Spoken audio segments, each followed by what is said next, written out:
ফটিকরাই বিধানসভা কেন্দ্র এলাকায় জনস্বার্থে নতুন করে সামাজিক স্বাস্থ্য কেন্দ্র নির্মাণের জন্য বিধানসভায় দাবি উত্থাপন করলেন বিধায়ক সুধাংশু দাস। এদিন বিধানসভা অধিবেশনের প্রশ্নোত্তর পর্বে তিনি এই দাবি উত্থাপন করেন। যদিও বিধায়ক সুধাংশু দাসের এই দাবির পরিপ্রেক্ষিতে স্বাস্থ্যমন্ত্রী সুদীপ রায় বর্মন জানান, ফটিকরাই বিধানসভা এলাকায় বর্তমানে 3টি প্রাথমিক স্বাস্থ্য কেন্দ্র রয়েছে। তার মধ্যে ফটিকরাই প্রাথমিক স্বাস্থ্য কেন্দ্রের বিল্ডিংটি অনেক পুরনো, তাই জাতীয় স্বাস্থ্য মিশনের অর্থানুকূল্যে পূর্ত দপ্তরকে নতুন পাকা ভবন নির্মাণের বরাদ দেওয়া হয়েছে, আর তার জন্য 458 লক্ষ টাকা বরাদ্দ করা হয়েছে।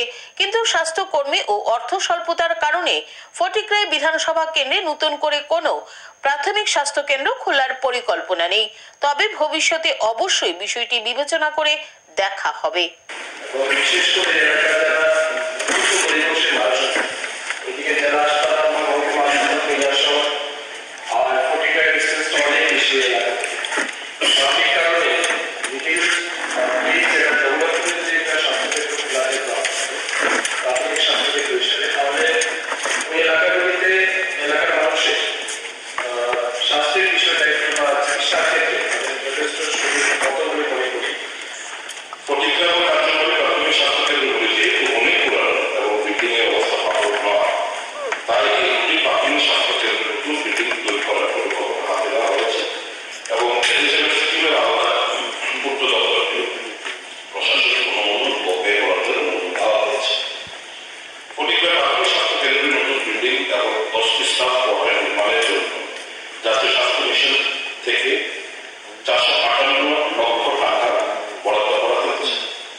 স্টাফ কোয়ার্টার নির্মাণের জন্য জাতীয় স্বাস্থ্য মিশন থেকে 458